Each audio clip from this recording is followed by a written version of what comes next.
ಈ ಕಡೆ ಕೃಷ್ಣ ದೇವಸ್ಥಾನದಲ್ಲಿ ಪೂಜೆಯನ್ನು ಕೂಡ ಮಾಡ್ತಾ ಇದ್ದಾನೆ.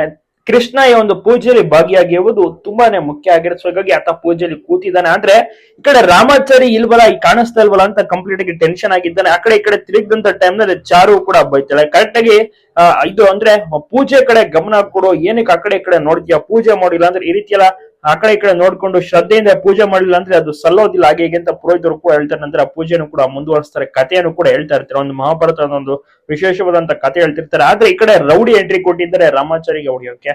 ಸೊ ಈ ರೀತಿಯ ಒಂದು ಟ್ವಿಸ್ಟ್ ಗಳು ಯಾರು ಕೂಡ ನಿರೀಕ್ಷೆ ಮಾಡಿರ್ಲಿಲ್ಲ. ರೌಡಿಗಳು ಬೇರೆ ಬಂದಾಗಿದೆ.